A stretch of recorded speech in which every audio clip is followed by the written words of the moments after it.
Hicimos un ejercicio con dementes. ¿Hicieron un ejercicio con dementes? A ver. No, es que no sé cuál es el mejor momento para hacerlo, pero cuando platiquemos del...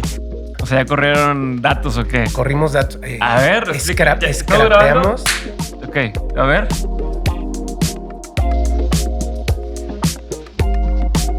Hola, yo soy Diego Barrazas y bienvenidos a un nuevo episodio de Dementes. Hoy me acompaña Jorge Shain.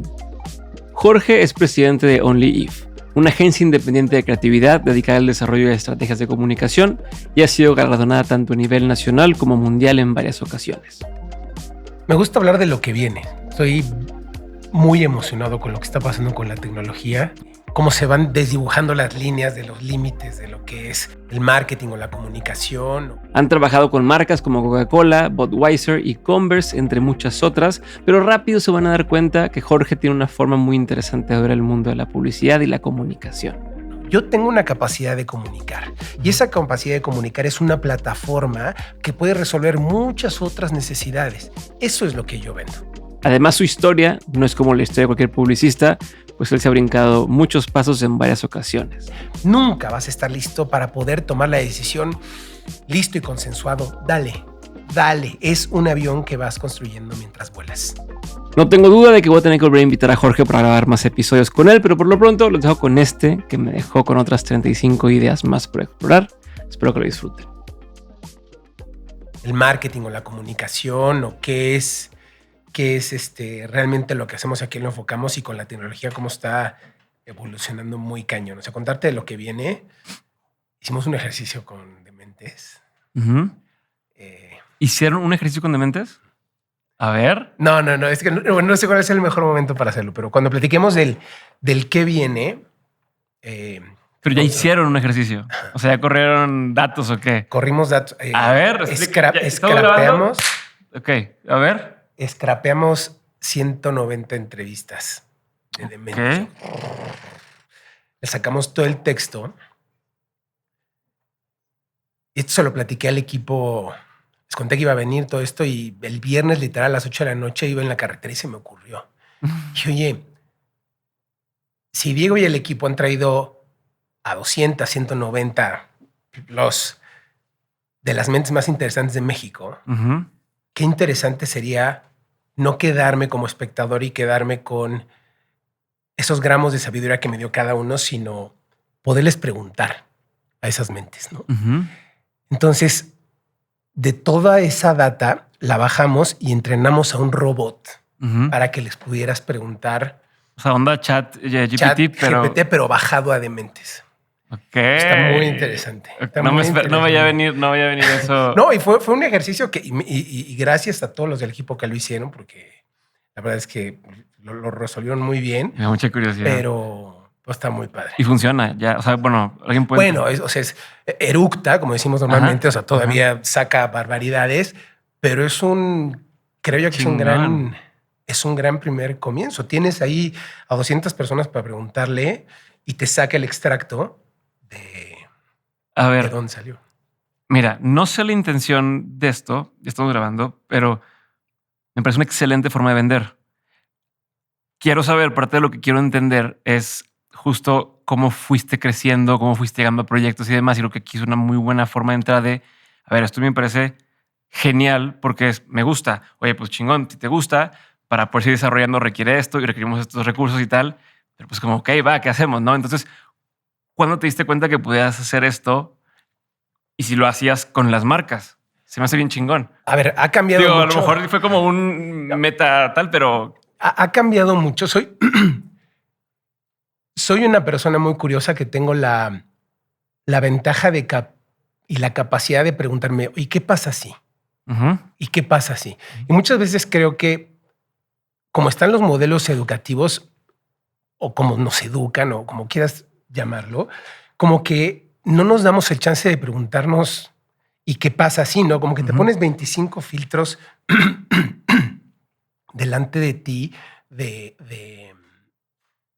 y te sesgas y llegas a soluciones que están acotadas por las influencias que has tenido toda tu vida y llegas a lugares comunes. Y te decía, me chocan los lugares comunes. Me gustan las soluciones simples, las soluciones que nunca la habías visto, había estado toda la vida frente a ti, nunca la habías visto.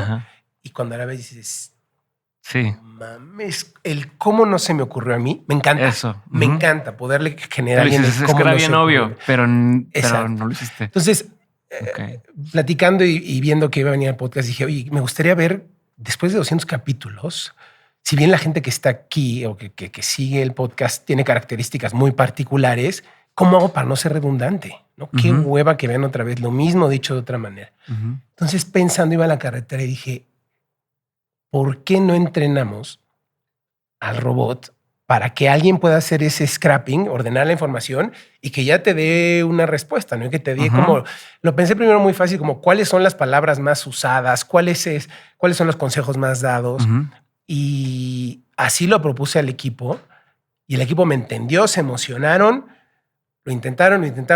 Te digo, de viernes en la tarde, literalmente, iba en la carretera y en cuanto tuve señal, se los propuse y me dijeron, sí lo podemos hacer. Okay. Entonces, de entrada, eso es música para tus oídos, ¿no? Que tengas a alguien, porque lo más fácil, hay gente que está hecha para decir, uy, no, no, está. Pero cuando tienes alrededor tuyo gente que se emociona con lo que piensas, es increíble porque se convierte en un círculo virtuoso donde todos son posibilidades aparte. Todo. Y estamos encontrando como si te digo A, me dices B, entonces se convierte en un sinfín de opciones. Lo empezaron a hacer, no le daban. Ayer todavía en la noche, a las 9 de la noche está muy complicado, es demasiada información porque son 2 horas, son más de 2 millones de palabras las que tienes en tu haber y que la gente ha visto. Y al final en un hackathon ayer en la noche, hoy en la mañana sí pudimos. Okay. Sí pudimos y lo empezamos a ver y jala padrísimo, tiene sus errores, pero así lo hacemos y es con la valentía que la ignorancia da. Okay. Me encanta esa frase, me parece que ese es un don que tengo. Pero ¿y eso cuándo lo empezaste a hacer así? O sea, porque también, porque no es nada más el tema que tú digas, ok, me gusta pensar what if y voy con una marca y tal. Son varias capas. Una es tú a nivel personal, otra es tú y quién te ayuda a que sí pase, ¿no? Porque pues ni modo que tú manejando vayas empezando a hacer scrapping, o sea, necesitas un equipo que lo haga. Entonces, ¿cómo fuiste llegando a ese punto donde hay un equipo que está en ese canal y con esa actitud y esa exposición? O sea, y eso se divide en muchas cosas más que me gusta explorar. Y también, pues así como este tema de, a ver, evidentemente yo no soy una marca con las que trabajas, es como una cosa de que está chido poder hacerlo y demás. Lo veo hasta cierto punto como un detalle muy chingón, pero pues es una muy buena estrategia para llegar con empresas, ¿no? Y decirles, mira, ya tenemos esto más o menos bajado, está bien chingón. La empresa ya que lo ve y que lo ve tangible dice, va, ¿no? Y no es nomás una idea flotando. Sí. ¿Cuándo lo empiezas a hacer de esas formas? Es como esta combinación. Sí, viste, nos dividimos en muchas partes, entonces por donde quieras ir atendiendo las preguntas. Sí, a ver,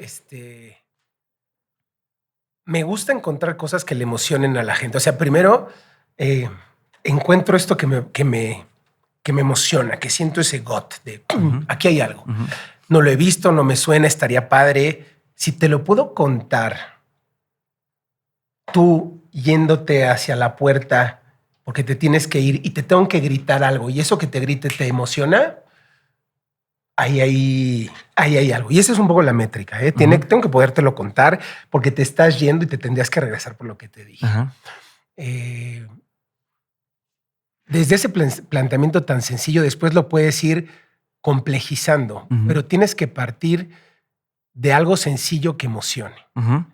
Un día escuchaba que Steve Jobs nunca pensó querer hacer el iPhone, ¿no? Lo que pensaban es, güey, quitémosle el teclado a los teléfonos. ¿Cómo le podríamos quitar el teclado a un teléfono? Y el task era uno, quitémosle el teclado al teléfono. Y entonces automáticamente como que fraccionas el problema, pones un objetivo claro, porque si creemos el teléfono en el futuro, güey, no hay manera de poderte enfocar, no hay manera de que lo resuelvas. No dicen que si yo te pregunto ahorita, dime 15 cosas blancas que hay en la naturaleza, te va a costar mucho trabajo, vas a pensar 5. Okay. Si digo 15 cosas blancas que hay en un refrigerador, es más fácil poder llegar al resultado. Sí.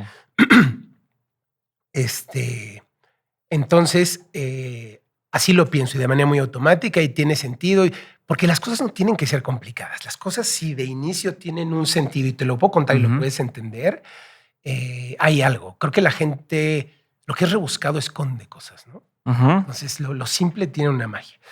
Y vendes de idea, la cuentas, ves cómo la puedes maquetear, ves cómo... Perdón que la trae. No te preocupes. Cómo la puedes maquetear y cómo tienes hoy se llaman MVP, ¿no? Y se lo presentas a alguien. Y entonces como que vas ganando adeptos, pero no tiene que ser perfecto de inicio. Hoy es muy obvio con la tecnología, ¿no? Tienes la versión 0, 0.1, y entonces vas ganando adeptos y la gente se va sumando a desarrollar las cosas contigo. ¿No? Entonces, esa es como una fórmula rápida de poderlo resolver. ¿Cómo empiezo a hacer esto? Creo que tiene que ver con mi niñez. O sea, creo que tiene que ver... La primera vez que me acuerdo haber hecho algo similar debe haber sido, no sé si en la primaria o en la secundaria. Y me acuerdo que había una clase en la que teníamos que hacer un invento de algo. Un invento de un algo. Tenías que inventar una cosa.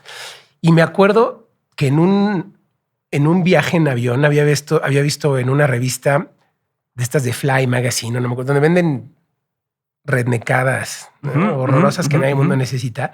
Había visto unas pantuflas que tenían luz y me pareció genial. Dije, sí, es increíble. De esos productos, ¿no? Que te ponían ahí, decías, qué chingón, quiero poder tenerlo. Exactamente, pero entendías, decía, este güey me entiende, este güey está viendo algo que yo necesito. Y entonces busqué la forma de poder hacer las chanclas yo, las sandalias yo. Entonces me acuerdo que fui a un súper, te lo prometo, compré cable, de lo que podía haber en un súper, un cable, compré unas pilas, un foco y agarré unas pantuflas y resolví mentalmente que lo que había era algo que hacía contacto en la suela, no había ciencia. Entonces agarré una lata de alambre. Yo sé que todas las historias son así, pero les prometo que es así. Corté una lata de refresco y tiene un muelle natural por ser aluminio, no se doblaba al centro. Entonces puse un polo, el otro polo y fui viendo con cuántas pilas se prendía el foco. Y lo llevé como invento y jaló. Y creo que ese es el que me acuerdo como primer acierto de que las cosas sí, que voy a hacer que lo existiera, sí. Y materializarlo y hacerlo de una forma sencilla. Y después me di cuenta que otro elemento muy importante era saber comunicar lo que estabas haciendo, porque tu invento podía ser genial. Y hoy que vivo mucho en el mundo de la tecnología y la creatividad, de pronto el saber comunicar esa idea puede ser, aunque el producto sea fantástico, que viva o muera, o que cuesta 5 o que cueste 1000. Sí. Hay un libro que me gusta mucho que se llama The Tipping Point. Claro. Que habla de que hay salesmen, mavens y connectors, ¿no? El que tiene el conocimiento, el que conecta a las personas y el que vende las ideas. Y vender las ideas de pronto está como estigmatizado el vender, ¿no? Y el ser vendedor. El vendedor no es otra cosa, me parece, que una persona que tiene una gran tolerancia al fracaso y que le digan que no. No tiene miedo a que le digan que no. Entonces, el vender es saberte enamorar de lo que tienes y saber enamorar a la otra persona y que vea lo mismo que estás viendo, ¿no? Tener la capacidad de visualizar eso que tienes frente a ti y hacerle ver al otro lo que tú estás viendo. Porque la gente no puede modificar su mundo si no lo conoce. Modificas solo en la medida en, en la que conoces las cosas. Y si tú estás trayendo algo nuevo a la mesa, muy probablemente no lo van a saber ver. Sí. Entonces, la mitad... Que es lo que hacía muy bien Steve Jobs y es lo que en su momento ha hecho bien Elon Musk con, por ejemplo, el mentado camioneta, que ni funciona muy bien lo que tú quieras, pero te vende el hacia allá vamos. Allá vamos, súbete. Y cáile conmigo. Entonces, esa es la idea. Entonces, saberlo comunicar es la mitad y que la gente crezca y lo camine contigo, ¿no? Después esto, ahí me di cuenta.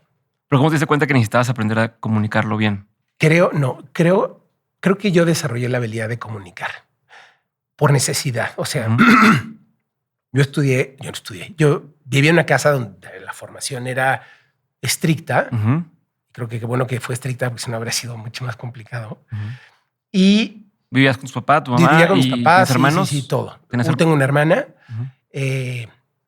Mis abuelos son migrantes libaneses. Ujú. Entonces también te habla de una cultura que no es parecida a la mexicana, pero no es tan compatible en ciertas Ujú. cosas. Y hay una cultura del trabajo y dicen que los niños hacen lo que ven, no lo que les dices, ¿no? Ujú. Pero sí eran muy estrictos y si no iba por la derecha, todo iba bien hasta que un día las cosas iban mal y había regaños y había consecuencias, ¿no? Entonces tuve que verme en la necesidad de desarrollar una capacidad importante para, ¿cómo le podemos decir? Para transmitir que era una cuestión de matices lo que había pasado. Ok. Entonces, desarrollé Para zafarte del problema. Exactamente, para salirme del pedo, ¿no? Ujú. Entonces, ¿cómo podía yo tener una salida y hacer ver que muchas de las veces sí había sido pues un malentendido, un lo que quieras? Entonces desarrollé, me parece que así, es que Ajá. no te lo puedo decir a ciencia cierta, pero ahí desarrollé esta habilidad de poder comunicarme de una manera eficiente, para bien y para mal. Ujú. Saber entender qué es lo que la otra persona estaba buscando, qué es lo que funcionaba, hacia dónde querías llevar la conversación y hacia dónde no. Ok. Entonces desarrollé esta habilidad. Obviamente cada vez era más complicada el auditorio, ¿no? Porque Ajá. llevaban muchos años conociéndome, pero ahí me parece que desarrollé esa habilidad y que luego, si tú la sumas con la capacidad de ver lo que los demás no ven o poder tener una óptica diferente, tienes un combo ganador, ¿no? Ok. Entonces, ese es un poco como si lo tuviera que sobresimplificar y plantear en términos Ujú. bien de peras y manzanas, como llegué a eso. A ver, ahorita vamos a hacer la parte del equipo, pero quiero escarbar más aquí. ¿Qué edad tenías cuando dices que empezaste a desarrollar tus habilidades de comunicarte mejor? Estamos hablando chico. Ok. Chiquitito. ¿Qué querías hacer o qué te querías dedicar? O sea, ¿cuándo fue tu primera noción de saber a qué querías dedicarte? Aunque ya no te has dedicado a eso, pero tu primera... pues tengo ganas como de algo así. Mira, creo que no lo tengo claro todavía que me quiero dedicar. Ujú. Pero había una inercia y mi generación es una generación que tiene, creo yo, lo mejor de los diferentes mundos, porque no somos análogos al 100%, sino que nos tocó la transición de muchas cosas, ¿no? Entonces, ¿Cuántos años tienes? 47. Ok. No se me van, soy del 75, sí tengo 47, ¿no? Me estás preguntando a la persona equivocada. No, para hacer güey, los sí, cálculos. según yo sí. Sí, bueno, 47, 48. Ujú. A mí me educaron en ese viejo estilo de para que seas un director de compañía, Ujú. o para hacer una carrera en una empresa. Ujú. Y entonces dentro de hacer la carrera en la empresa y tener esta formación para poder aspirar a una de esas muy pocas oportunidades que hay en la vida y que solo se le dan a los mejores, Ujú. eh, empecé a darme cuenta que ese era un componente importante y que era algo en lo que me podía recargar porque me servía en muchos otros Ujú. entornos. Ya después crecí y empecé a entender más qué implicaba. Estudié en el TEC de Monterrey. En el TEC de Monterrey, no sé si todavía había una materia que se llamaba expresión oral. Ujú. Sí hay. Expresión Bueno, oral. sí había, cuando yo estudié sí había también. Tú también eres del TEC. Sí. Bueno, entonces expresión oral.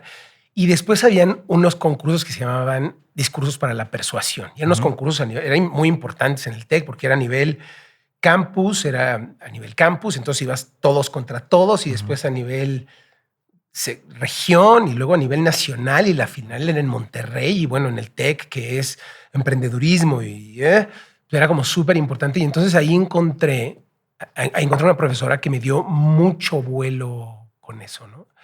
Las matemáticas, por ejemplo, no eran mi fuerte, sino era la capacidad de poder conversar y poder entender las cosas para poderlas después explicar. Ok. Entonces, en el ¿Qué TEC estudiaste, perdón? estudié comercio internacional. Ok.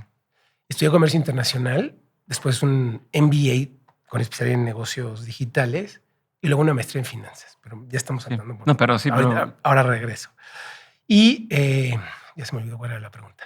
Entonces, ¿Cuándo fuiste entendiendo a qué te querías dedicar? O sea, ¿a qué me quería dedicar? Entonces, no terminaba de entender a qué me quería dedicar, pero iba viendo las áreas en las que iban sonando las campanas, ¿no? Donde esto te sale bien. Esto sale bien, esto funciona. Yo creo que las personas, muchas veces hay quien te dice, no, tienes que fortalecer las áreas en las que eres más débil. Yo soy más de fortalecer las áreas en las que soy bueno, para hacerme mucho más bueno y resarcir aquellas taras o aquellas deficiencias que pudieras tener para ser competitivo. Pero creo que la gente voy a poner un ejemplo muy bobo, pero si mides 1.50 y te quieres esforzar para clavarla en básquet, pues por más que te esfuerces, flaco, no va a pasar. Entonces, si tú refuerzas las cosas en las que sí eres bueno, creo que llegas a lugares más lejos. Sí, claro. No tenía claro a qué me iba a dedicar. Iba a sonar muy pacheco lo que te voy a decir, pero la vida me fue llevando a esto. O sea, ya hablando de términos profesionales, estaba en los últimos semestres de la carrera. Un amigo mío nos vamos por todo el tema de la expresión oral. Nos metemos a un concurso que es el modelo de Naciones Unidas de Harvard. Pues, wow, imagínate ir a Harvard a debatir y hablar. Impresionante, porque además llegabas a Harvard y yo me acuerdo de ver a los que estaban estudiando la carrera en West Point, a los militares que llegaban todos marchando. Increíble. Bueno, historia larga corta. Este amigo trabaja en Procter & Gamble y me dijo, güey, ¿por qué no? Vente, estaría increíble que trabajamos en Procter. Y yo dije, wow, Procter & Gamble, mi amigo trabaja ahí. Sí, voy y hago el examen. Hago el examen, paso el examen increíble, los dos compañeros del TEC. Y después te hacen una cosa que se llama Day Visit. Day Visit es ya pasaste el examen, ahora queremos platicar contigo y ver de qué estás hecho. Historia larga corta, me mandan al carajo.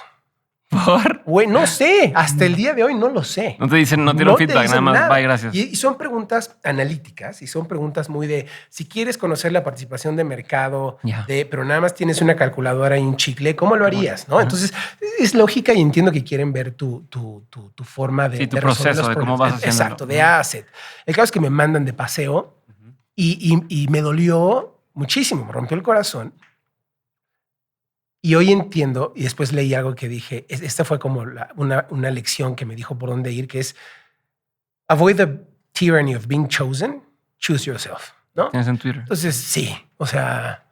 Ahí fue donde te cayó ese 20. Ahí entendí ese 20. Oye, me gusta el ambiente corporativo, porque al final pues es lo que había vivido y hecho toda mi vida, pero pues no me voy a arriesgar a que alguien tenga que escoger, me digan que sí o no. Y si mañana...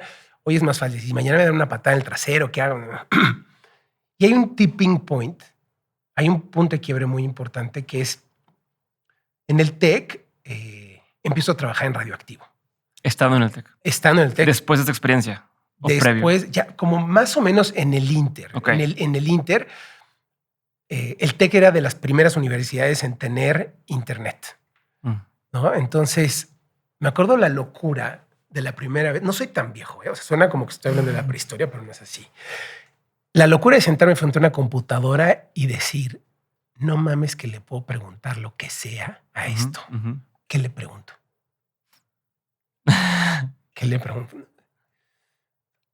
No me acuerdo lo primero que pregunté, pero me dije esto es enorme. Ahorita que lo dices, me recordaste mucho cuando yo por primera vez descubrí Google y no sé ni qué quiero, pero así como, ¿qué busco? ¿Qué busco? Y estás pensando pendejadas de ver qué buscar y a ver si aparece algo con lo que yo busque. Exacto. Ajá. Y es una capacidad de asombro y de pensar, debe de haber alguien más como yo que le parezca increíble esto. Sin hacerte la historia larga corta, Radioactivo era la estación por mucho más importante junto con WFM en esa época. Y voy a ver a José Álvarez, que era el director de la estación. Digo, oye, pues soy Jorge Shahin, fíjate que hay una cosa que se llama Internet, creo que hay una gran oportunidad para hablar de la tecnología en la radio. Y José, que todos eran música, conciertos. José, que era muy pragmático, me decía, estás loco, hablar de internet, de la tecnología en radio. La tecnología es árida. La tecnología la gente la tiene que tocar, si no, nunca te van a entender. No hay manera de que funcione. ¿Cómo llegaste a él? ¿Cómo llego a él? Ajá. Porque mi papá conocía a uno de los dueños de la estación. Okay. Entonces le dije a mi papá, y creo que hay una gran oportunidad en esto, ¿no? En hablar de tecnología en la radio. Mi papá trabajaba en Apple. Entonces le dije, creo que ahí podemos hacer un súper. Te estoy hablando que Apple tenía, no me acuerdo si 5% de participación de mercado. Y pues nadie usaba Apple, ¿no? Decían, es para diseñadores, son muy caras. Decía, ¿ya estaba en las iMac de colores? En ese no, antes, un poquito antes. Dije, ahí hay una oportunidad para empezar a hacer contenido de Mac y empezar a jalar banda hacia Mac. Y mi papá conocía al dueño de la estación y le dijo, oye, mi hijo tiene una idea que creo que te puede contar. Entonces, para hacerte la historia larga corta, me dice, José, creo que tienes toda la sangre de comunicador. Va, te vamos a dar media hora los sábados. Ah, se lo convenciste. Te dio chance. Sí. Los sábados, como en el horario. Los sábados, al mediodía. Pero me cagué. Dije, ¿y ahora qué hago, güey? O sea, no viste el más allá. No espera. Era como los testigos de Jehová que no saben qué hacer cuando les abren la puerta. Era lo mismo, con todo respeto. Y que siempre toca en él, les deja pasar. No, y ahora que me abren, y entonces ya no sé qué decir, perdón, ¿no? Entonces me dijeron que sí, y pues era radioactivo, ¿no? Y eran todas las grandes estrellas de la radio y movían masas, pero te digo masas. Sí. Y pues empiezas, no sé, si te digo, voy vía José, empiezas en 3 fines de semana en lo que hacemos el paquete gráfico el paquete auditivo del show.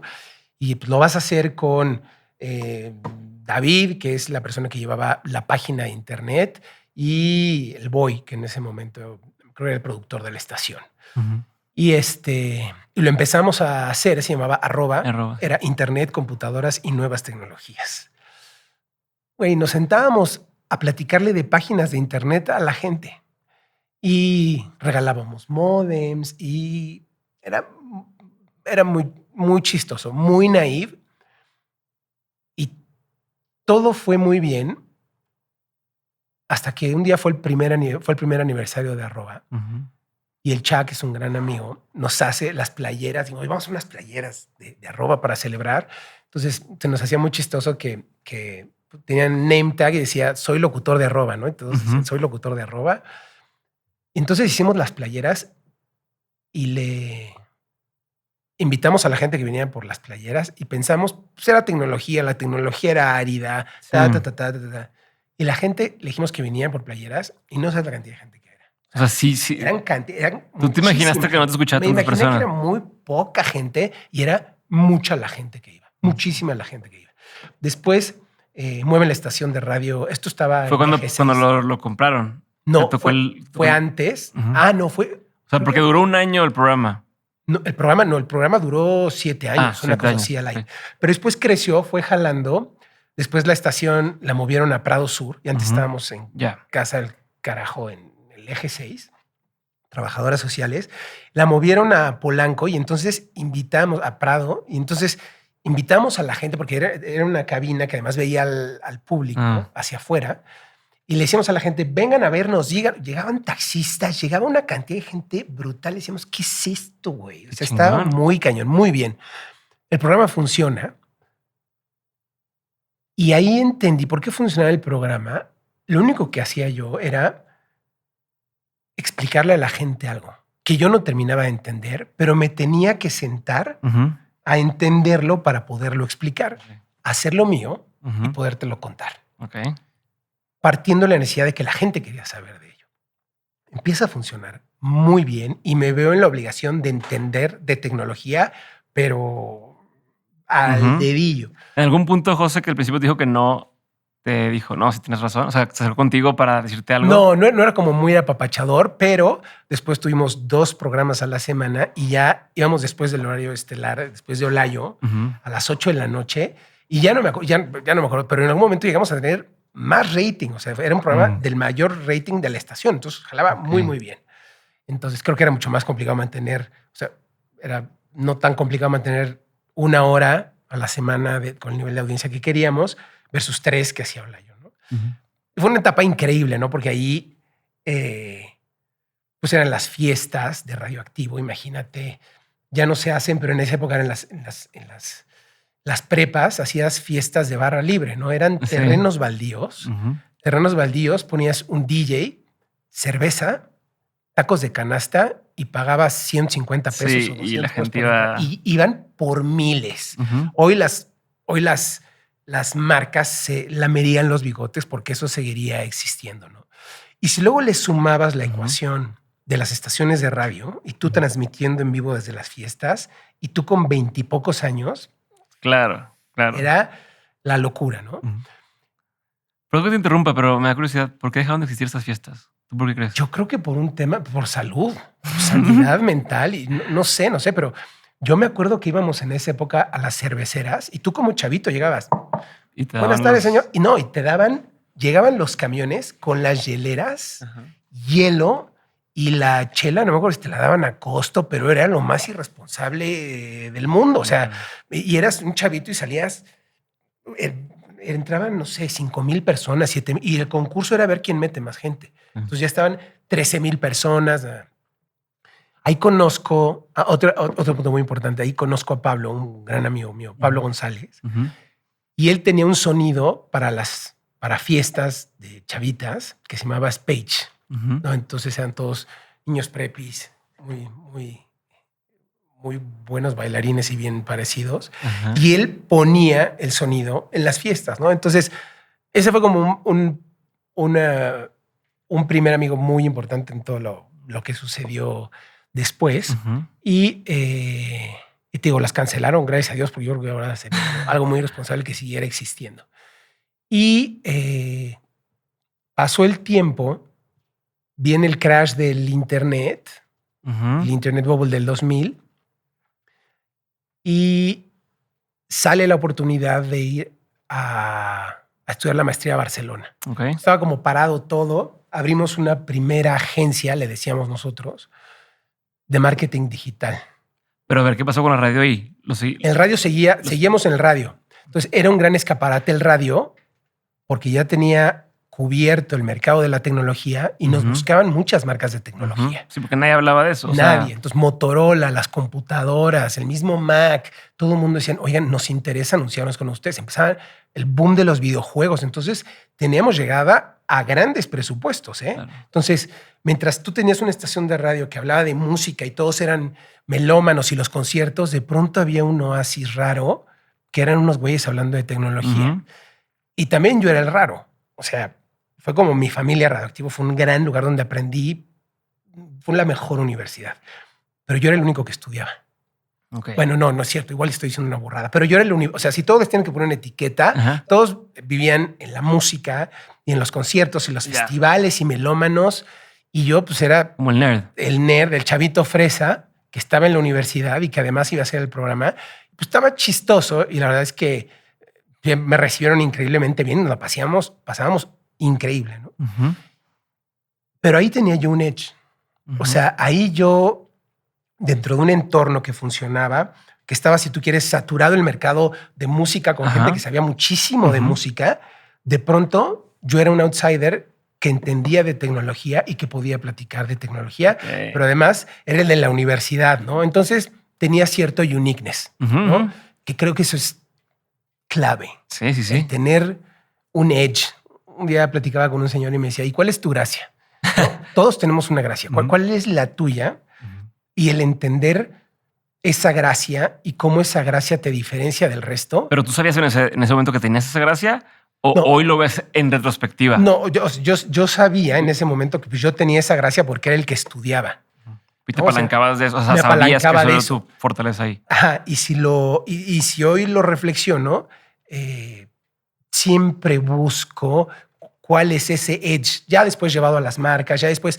Pero si tú buscas, ¿qué es lo que lo hace diferente? Y de pronto es como muy demagógico. Tienes que buscar algo que lo haga único. Güey, no, porque de pronto mucha de la gente que está viendo y escuchando esto, de pronto dice, es que tiene que ocurrirse, se me tiene que ocurrir esto que a nadie más se le ha ocurrido en la vida. Y es muy difícil pensar así. Te lo digo yo que vivo de vender ideas. Y de pronto son ciertos tweaks que hacen toda la diferencia. Pero que son cosas que ya traías, al menos en tu caso. No Que son ya cosas de déjame forzo. No, O sea, oye, aquí exacto. nadie habla chino, pues entonces voy a inventar hablar chino, aunque no me guste, pero porque voy a hacer el diferente. No es así. No es así. O sea, tú sabes que tienes ciertas características que te diferencian del resto. Y si hubiera que darle un consejo a alguien es, en las intersecciones hay magia. Ujú, En las intersecciones de una cosa con otra hay magia. ujú. ¿Qué quiero decir? Si yo mañana hiciera un programa de albures, pero además de divulgación científica, sería una forma entretenida de Sí. educar a la gente, o que la gente hiciera hacerlo fácil para ellos. Ujú. ¿Dónde hay una intersección? Si tú ves Soul Cycle, por ejemplo, pues alguien dijo, güey, ¿por qué tiene que ser aburrido hacer ejercicio? La Claro. intersección entre la fiesta y el ejercicio es Soul Cycle. O el güey de Lululemon, que me encanta como lo plantea. El propósito de mi marca es que no te veas mal mientras sudas. Ujú, ¿No? O sea, ujú, ujú. como que es muy aterrizado. A mí las cosas demasiado complicadas o etéreas no Ok. me llevan a ningún lado. Entonces, cuando tú entiendes cuál es tu diferencia Ujú, y que en las intersecciones hay cosas, innovación es algo que funciona en un entorno ujú, traído a uno diferente. ujú. No es, No es inventar de cero. exacto, no pierdas tiempo inventando de cero. Ya hay alguien que escribió un libro, y hay que por $15 puedes tener un conocimiento Claro. increíble e infinito. No, güey. La gente que se dedica a escribir un libro, no manches lo que tuvo que hacer para poder llegar a Y esto aportarte algo. estoy más en nuestro país. O sea, en el sentido de español Muchísimo. comparado con ya hay muchos avances que ya pasaron en otro lado, que nada más de, volteo a ver lo que ya funcionó acá y cómo lo puedo adaptar acá. O sea, como es más ventaja, tenemos ese sentido. Tengo un amigo, Mario, que fue... hay una cerveza que se llama Cucapá. Ujú. Cucapá es una cerveza artesanal. Sí, Es que un ustedes gran hicieron lo de amigo. Trump. Y si nosotros lo conocimos. Mario fue el founder de Cucapá, fue el creador de Ok. Cucapá, que después se lo vende a Grupo Modelo. Y él tenía una frase que me encantaba, que es, yo tengo una máquina del tiempo, Ujú. a 10 años adelante, y se llama un boleto de avión a Estados Unidos. Ya está. O sea, en un país como el nuestro sí hay una gran diferencia. Sí, lo Claro. digital, sí, la tecnología, sí, lo que tú quieras, pero al final no están sucediendo las cosas a la misma velocidad. Entonces tampoco tienes, o sea, el premio al ser el original, el primero y el único, está bien, es un nice badge, pero Ajá. eso no te garantiza absolutamente nada, ¿no? Pregúntale, los creadores, este es un cliché, los creadores del CD o de las tecnologías, pues no son los chinos. Pues el smartphone tampoco fue Apple, en Tampoco. teoría, ¿no? Fue sido Entonces, que Nokia o Motorola quien tenía sí, ya antes es el- un alguien que dice, pues por aquí, y yo lo puedo perfeccionar. Yo lo veo y digo, ¿cómo lo puedo hacer mejor? ¿Cómo le puedo dar algo que estos cuates no vieron? Alguien ya se rompió el lomo creándolo, tú lo puedes mejorar. Hay un libro que se llama Still Like an Artist, Claro. muy bueno, que no te dice otra cosa y si les tuviera que hacer una síntesis en un tweet es copia. No plagies, no robes, pero copia, porque por más que quieras copiar idéntico, No te vas a- no lo vas a poder hacer porque tú tienes otra visión, otra formación Ujú. y otra historia, otra forma de hacer las cosas. Y la ejecución es lo que es la diferencia. De pronto somos muy pristinos y creemos que tiene, no, es que no fui el primero que lo hizo y entonces no, cabrón, a ver, espérate. Si yo te digo, en este negocio pasa mucho, ya lo he visto. No, sí, cabrón, no soy, no creo el éter. Ajá, Ya lo he ajá. visto. Sí, mira, te voy a decir, ideas que ya has visto. Si yo te digo, vamos a una película sobre 4 amigos que cada uno tiene poderes distintos, ahí entra Harry Los Potter, Cuatro Fantásticos, los Cuatro Fantásticos, los Avengers o lo que los quieras. Avengers y los Teletubbies.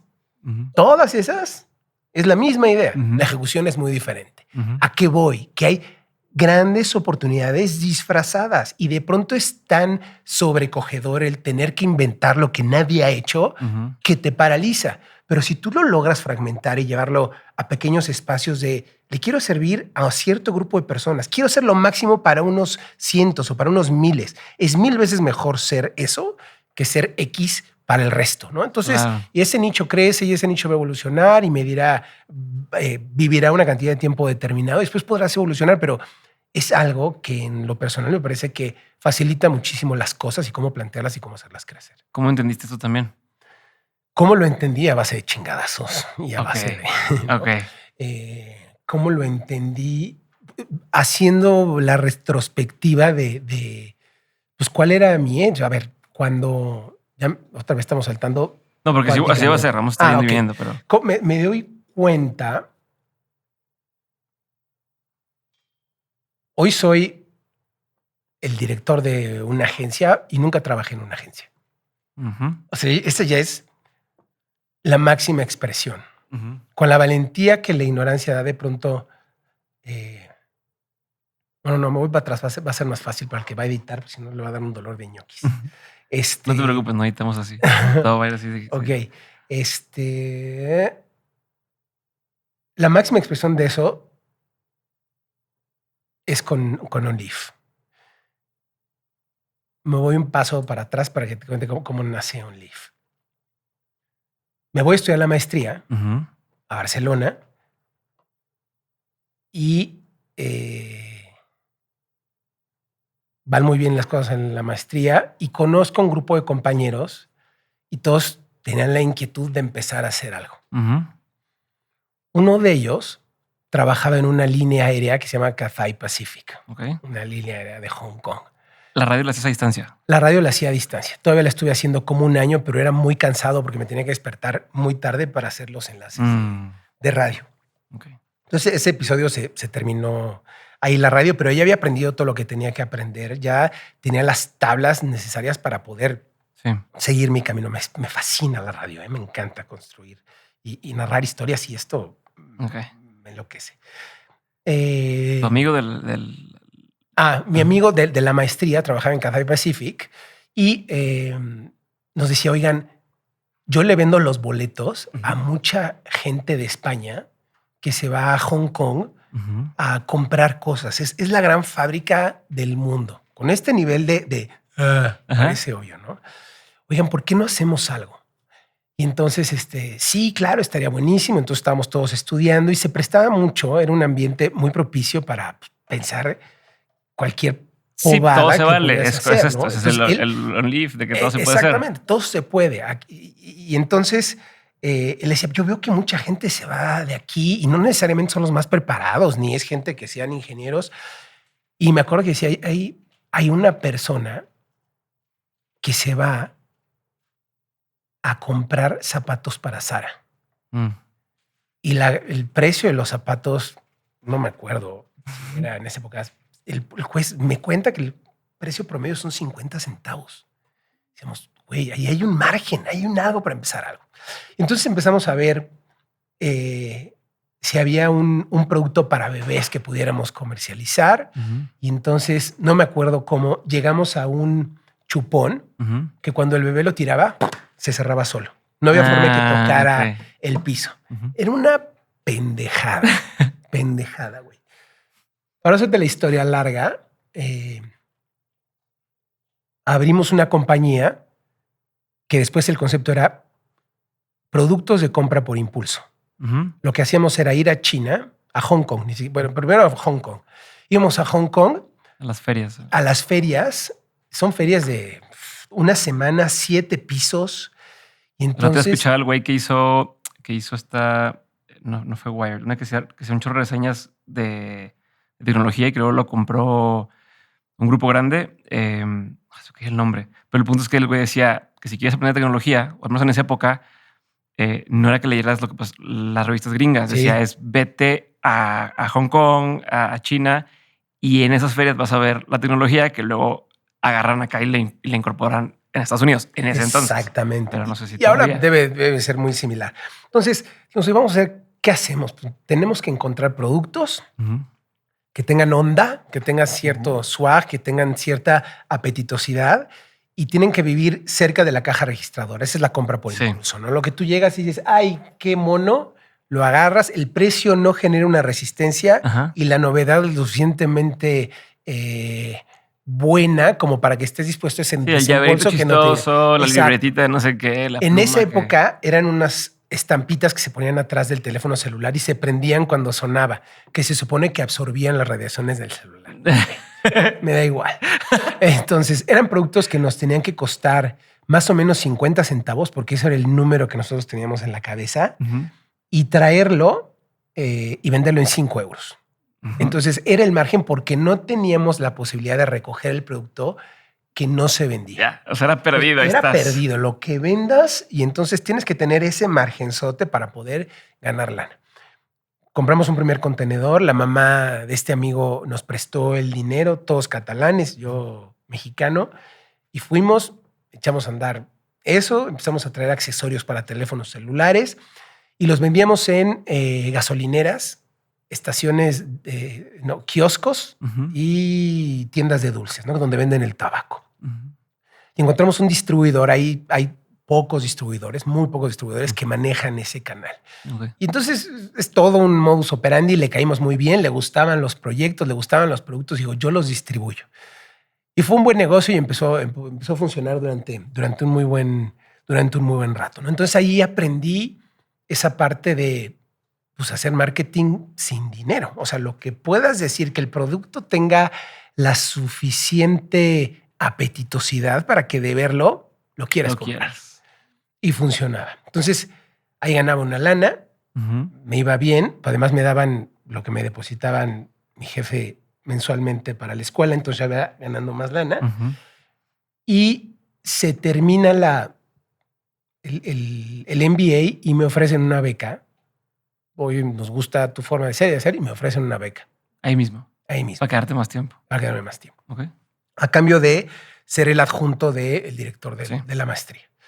Y entonces estudié una maestría en finanzas y me quedo otros 2 años. Okay. ¿No? Entonces me quedo 4 años en Barcelona, living increíble, ¿no? Estudiando, conociendo, yendo a Hong Kong, regresando. Después. O sea, el negocio lo siguieron. Sí. Operando. Sí, siguió caminando y siguió muy bien. Y después hicimos pulseras y luego hicimos audífonos, hicimos lo que tú quieras. Funcionaba bien. Entonces, ¿dónde me quedé? El negocio funcionaba. Hace 4 años. Me quedo 4 años viviendo increíble, pasándomela fenomenal.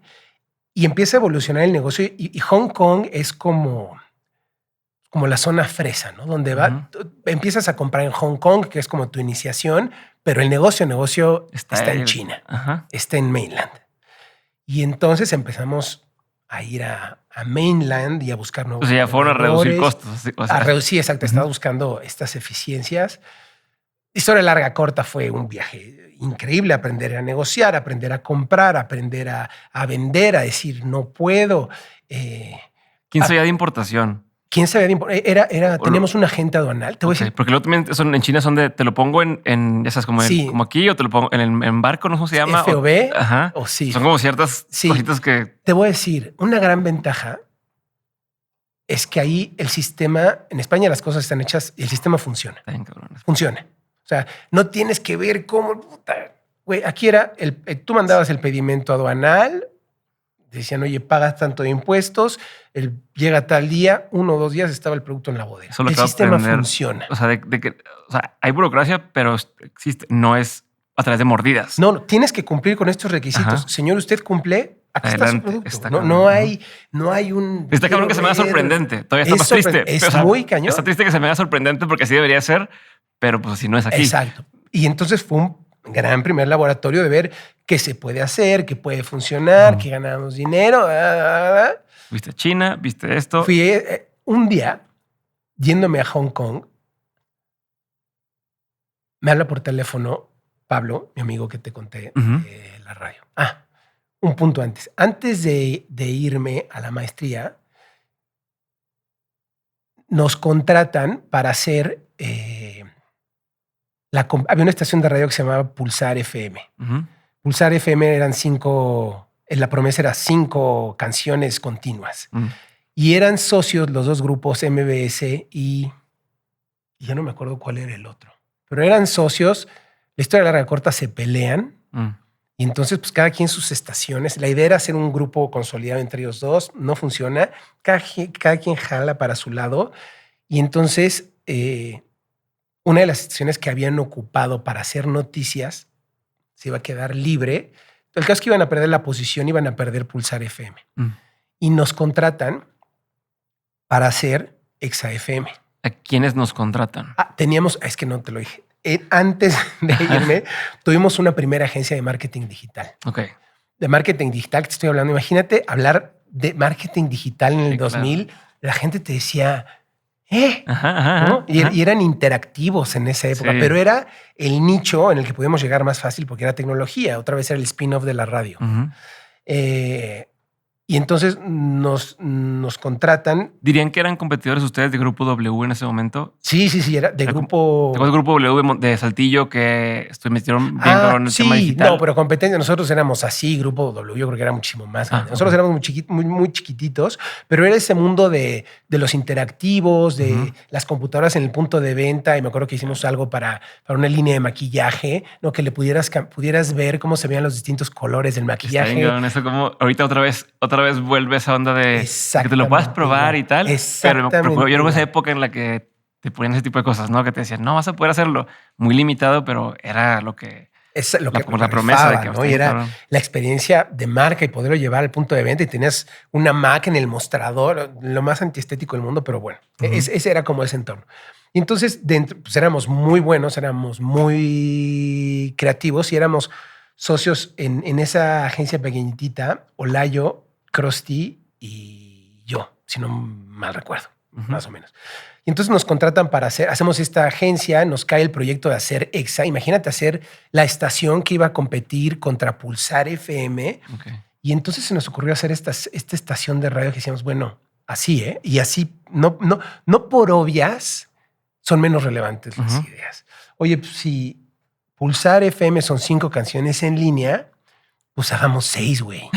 Oye, ¿y cómo se dice 6? Ay, a ver, tú que fuiste a la escuela, ¿no? EXA. O sea, bueno, esto te lo estoy sobresimplificando. La historia es así, llegamos así. Y me acuerdo que cuando le presentábamos a los grandes directores de las cadenas de radio, porque además era una estación que iban a hacer con, no sé si 50 estaciones de radio, decíamos, se va a llamar EXA y tal. Y la gente decía, ¿cómo? Suena a la ex, a la que ya no es. Entonces, también es... Hoy lo ves a toro pasado y dices, qué pendejada. Pasa mucho con sí, pero sí pasa. Pero a ver, más que entender una cosa, tú estabas, o sea, esto de la agencia existía mientras tú estabas en Barcelona con el otro negocio también. En cuanto me voy, me salgo de la agencia. Ya. Y lo de hacer EXA pasó justo antes de que te fuera. Ok, entonces ahí está, entregan EXA como el proyecto y te vas. Oye, estoy medio parado, voy a aprovechar y me voy a estudiar la maestría. Ya. Y fíjate cómo la vida es muy chistosa. Creo, ¿has jugado Zelda? Pero poquitas veces, no soy gamer. No estos juegos sí donde vas recolectando cosas, ¿no? Entonces imagínate que tú necesitas, yo necesito ahorita una escalera porque tengo que subir de aquí a acá y vas caminando y te sale un caracol. Y dices, pero lo que yo quiero es una escalera. Hoy guarda el caracol. Sí, o sea, no sabes para qué te va a servir el caracol. El haber aprendido en la radio de tecnología y me voy a estudiar la maestría, yo sabía todos los casos de los que estaban contando porque no estás hablando de letra muerta, estás hablando de cosas que están pasando mientras te las van enseñando. Me sabía yo las explicaciones y los casos a veces mejor que el profesor y de ahí me dan la beca. Okay. Entonces, como que nunca sabes dónde vas a acabar. ¿Qué le quiero decir a las personas que nos estén escuchando? Hay que entrarle. Hay que entrarle, aunque no veas para qué ni cómo, tienes que tener claro para dónde más o menos, para que no vayas desde... A ver, al fin del momento, ahorita empezó la conversación y me dijiste, yo lo que más me gusta ahorita y quiero estar buscando y más esta tecnología y lo que viene y tal. Y lo primero que yo pensé es, pues tú tienes un programa de radio que habla de tecnología, pero entonces hace sentido con lo que estás diciendo ahorita, que va más o menos en la misma línea. O sea, sigue siendo la misma búsqueda a través de distintas vertientes. Y es buscar y hay unas que prenden y otras que no, pero creo que muchas veces las personas pues, no le entramos por lo que quieras. Éntrale. O sea, el tema es éntrale porque no sabes qué es lo que te va a dejar. Lo que te puedo asegurar es que no vas a hacer el mismo antes y después. Okay. Y lo único que no puedes es quedarte parado porque algo vas a aprender. Algo. Hay un dicho que me encanta que es hasta un reloj descompuesto tiene la razón 2 veces al día. ¿No? Entonces, éntrale, prueba. Hoy es el momento de probar y de hacer porque las posibilidades son infinitas y hoy no tienes que saber muchas cosas que antes sí tenías que saber para poder acceder o necesitabas tener un título para entonces, ¿no? Tenía que haber un tercero que te validara que sí no eras un tenía que escogerte a alguien más. A alguien más. Hoy ya no. Hoy éntrale, cabrón. Y aunque ahorita no veas para qué, te va a dejar algo. Lo que no puedes es quedarte estático y esperar a que venga perfecto, sea fantástico, sea lo que habías querido, como lo habías pedido. Tú éntrale, cabrón. Aprende y haz porque te va a funcionar, no importa para qué. Entonces te decía, lo de EXA es importante porque hacemos la estación de radio funciona. Me voy y un día yéndome a Hong Kong, que esta parte más romántica que suene es como te la voy a contar. Me estoy subiendo al avión, literal, con las maletas saliendo de mi departamento para subirme al taxi, no al avión.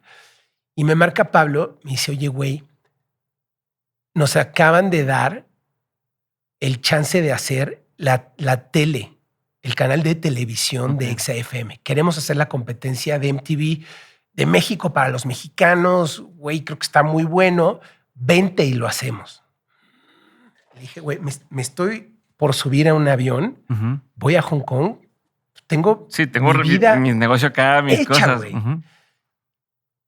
Güey, pues va, cuando regreses hablemos, no sé qué. Y obviamente no me terminó de dar vueltas la cabeza durante todo el viaje. Además, ya llegas a Hong Kong y estás viendo también. Ya estaba viendo otra cosa. Cosas para lo otro, ¿no? Exacto. ¿Y dónde viene la parte romántica?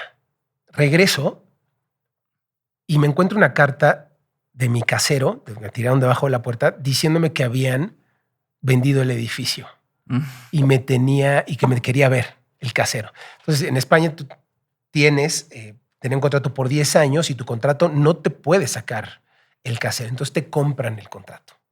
Eso ya lo vendí. Entonces hablo con él, me dice, vendí el edificio y pues te doy una lana porque te vayas. Entonces dije, güey, pues también hay que saberlas leer. Una señal, ¿no? Ya llevaba 4 años fuera. Dije, güey, va, me regreso.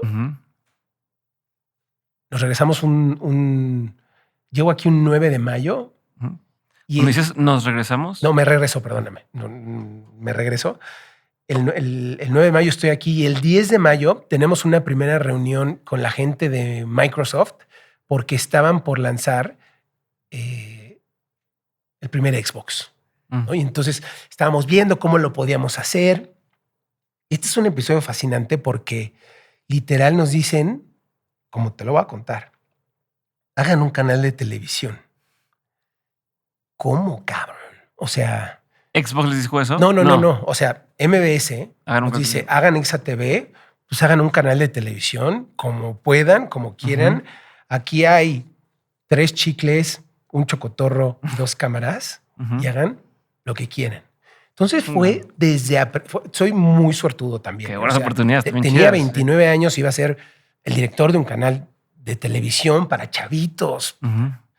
Entonces empezamos a ver y otra vez, con la valentía que la ignorancia da, pues me voy a sentar a ver qué quiero hacer, qué me gustaría que la gente viera, qué oportunidades hay. Microsoft nos dijo, oigan, parte de lo que le propusimos a Microsoft, hacemos un programa de videojuegos, ¿no? Powered by Microsoft, fully branded, lo que tú quieras. Y entonces les encanta la idea y sí, hagámoslo. Ya no me acuerdo cómo se llama el programa de videojuegos, pero estaba fully branded, ¿no? El nombre, todo. Entonces traíamos todas esas cosas sobre la mesa. Como éramos un canal chiquitito, que los grandes canales de televisión no podían hacer. Entonces podíamos, y además nos dejaban hacer lo que quisiéramos, pues podíamos hacer lo que no estaba escrito. Entonces nos metimos a ver qué programas de televisión había en Estados Unidos, qué secciones funcionaban, qué estaría cagado ver. Entonces, una de las cosas que me acuerdo perfecto que hicimos se llamaba The Boss to Beat. Entonces, si tú eras muy bueno en un videojuego, era el principio de las maquinitas. Antes en las maquinitas, si tú eras muy bueno en la maquinita del juego X, pues nadie te sacaba. Llegabas y alguien te retaba y ponía una ficha arriba y pues te retaba. Y si no te sacaban, el que sigue y el que sigue y el que sigue. Entonces, lo que dijimos nosotros, vamos a llevarlo al siguiente nivel. ¿Por qué no le pagamos un sueldo al que sea muy bueno en el juego? Y ese sueldo se lo va a ganar hasta que venga alguien en el prueba y le gane. Entonces, pequeñas bobadas como eso, pero tenían mucha onda y tenían mucho sentido. De ahí nos jalamos al Diablito, el Diablito que ahora está por todos lados. El comediante. El comediante. Entonces, pues, no teníamos nada que hacer. Entonces le dijimos, Diablo, ¿por qué no estaban muy de moda las firmas de autógrafos? ¿Te acuerdas de esta época donde Sanborns hacía firmas de autógrafos o de libros o de lo que quieras? Sí, claro. Decíamos, güey, si no tenemos nada que hacer, vamos, güey, ve a chingar a la gente en la cola. Voy a preguntarles, voy a decirles. Entonces, se iba el diablito, búsquenlos, deben de estar por ahí Ay, los programas. YouTube ya estaba ahí. Bueno, ahí voy. Hubo un momento, ahora voy a YouTube. Entonces iban y como no teníamos lana para hacer nada, pues iba un camarógrafo, el diablito y un par de personas que le iban soplando y literal chingábamos a la banda. Los ¿no? primeros Entonces, trolls. Los primeros trolls. Y oye, si vas al concierto, ¿de qué es el concierto? ¿Y por qué el concierto? Y vienes al libro y sí sabes de qué es o no. Y a la gente le gustaba mucho. Lo Y pasaban después en televisión. Lo pasamos en televisión. Todo esto dentro de Exa TV. Un canal chiquitito, en una plataforma de televisión de paga chiquitita. Y ya eres como ejecutivo de MBS. Ya trabajo ahí en MBS. Trabajo 5 años en MBS. Y la agencia ya no sé. Todavía no existe la agencia. No, la agencia que tenías con Olayo. No, ya no existe. O sea, me salgo desde que me voy y ya no regreso a la agencia. Ya era como parte de MBS. Yo era empleado de MBS. Yo trabajaba para MBS. ¿Y la empresa de Barcelona? ¿Saliste? Y la empresa de Barcelona también me salí. ¿No? Como que lo que tenía que durar. Entonces me vengo a este proyecto muy bien, muy apapachados, con la libertad de hacer y decir. Entonces, cada que veníamos con estas ideas y cada que el equipo de los dueños de MBS veían las cosas, decían, ¿qué pedo con estos güeyes? Están increíbles, ¿no? Y se rayaban y nos daban más rienda suelta y más oportunidades para hacer. Íbamos jalando marcas, todo. Y obviamente para los vendedores de televisión, pues que llegáramos nosotros era sangre fresca, ¿no? Entonces, de pronto decían, oye, vamos a ver a las centrales de medios o vamos a ver a las marcas. Y entonces, pues literal, como si fuera Titino, ¿no? Me sacaban del estuche y órale, güey, a bailar. Y jalaba muy bien. Y entonces nos empezamos a dar cuenta y empecé a ver por lo que pagaban las marcas. Entonces yo veía, con la valentía que la ignorancia da, lo que era la campaña, decía, yo te lo puedo hacer mejor. Porque además yo conozco muy bien al target. Yo tengo un canal de televisión para ese target. Entonces, en lugar de estar inventando cosas, hagamos contenido y que sea auspiciado por ti. Además, tenías una capacidad instalada no subutilizada en MBS porque no producían a los niveles que producían que producían antes. Tenías foros, unidades móviles, todo. Y entonces se nos ocurre a Pablo y a mí llegar con las marcas y decirles, si tú me compras tiempo aire, yo sé que no tengo la penetración que tú quieres. No hay pedo. Yo no tengo la penetración, pero fíjate lo que te voy a proponer. Tú cómprame tiempo aire y todo lo que hagamos, yo puedo producirte hasta cierto tipo de comerciales, es tuyo. Te lo regalo. Nada más me das el dinero de publicidad y te doy la producción gratis. Y era un no-brainer para las marcas. ¿Por qué? Porque se duplicaba su presupuesto. Eso que nosotros hacíamos, se lo llevaban a la televisión abierta y ya no tenían que pagar una producción. Y entonces aprendimos a contar historias, empezamos a hacer native ads, empezamos a integrar las marcas de manera orgánica, y empezó a jalar muy. O sea, fue toda una nueva estrategia, ¿no? Fue toda una estrategia. Entender el güey de la marca, qué necesitaba, qué nos reservían los medios. Estoy hablando de Televisa, que no sé si todavía lo hagan, pero te voy a incrementar 20% el costo por anunciante año. O sea, sí, condiciones donde tienen pescado de los dedos al anunciante, ¿no? Entonces, de pronto como que les liberabas, como que les liberabas las manos y empezamos a generar este wow factor en las marcas. Aquí viene otro punto muy importante. ¿Por qué nos iban a escuchar? Dentro del mundo de las agencias, no era normal que alguien que entendiera de negocios hiciera comunicación. Y ahí vuelvo a lo del edge. Tuve mucha suerte de tener cierta formación y formación para ser un gran ejecutivo y en un área de publicidad no necesariamente es lo más común que el creativo llegue y hable sobre un retorno a la inversión, entienda de tus inventarios. Entonces hacíamos mucho clic con los estabas hablando de los KPIs de la persona o que iba a salvarle la chamba a esa persona. Entonces, exactamente. Y hay un punto bien importante. La gente crece con la gente que les hace crecer. Si yo, brand manager, veo que hay estos güeyes que están haciendo cosas en MBS y que están proponiendo cosas y están jalando y todo el mundo está viendo a ver a mi compañero, a la vuelta de la esquina te voy a llamar. O sea, la gente se quiere rodear de gente que les haga crecer. Y si tú resuelves un problema y estás trayendo ideas diferentes a la mesa y funcionan, güey, así. Hacemos ese lanzamiento de Coca-Cola Cero.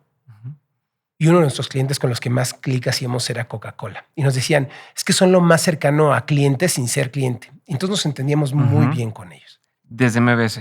Desde MBS. Y entonces dentro de MBS lanzan Coca-Cola Cero, un lanzamiento monumental, la inversión que quieras, estúpidamente. Fue la primera vez que sacaron, porque ya es que salió cero y luego como que no, y luego sin azúcar y ya. Esta es la primera vez que la lanzan. Es la primera o la segunda, no me acuerdo. Pero bueno, es un gran lanzamiento de Coca-Cola Cero y hay mucho dinero detrás. Y el concepto era hacer lo imposible posible. Según yo fue la segunda. Fue la primera que no pegó, era como mismo sabor, no sé. Exacto. Tiene como la gente dice, pero quiero que sepa otra cosa. Exacto. Si le dicen a la gente que es el mismo sabor sin azúcar y la gente dice, ni madres, no es el mismo sabor, adiós. La reformulan y vuelven a lanzar. Tienes razón.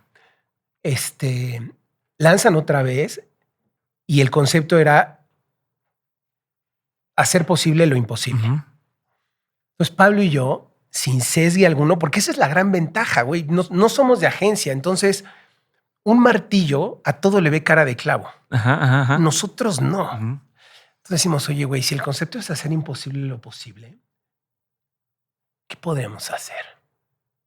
Hagamos un concierto en un avión. No, güey. Ya hay alguien. No, güey. Un concierto en un avión, bien. ¿Cómo bien? PA, baterías, luces, todo.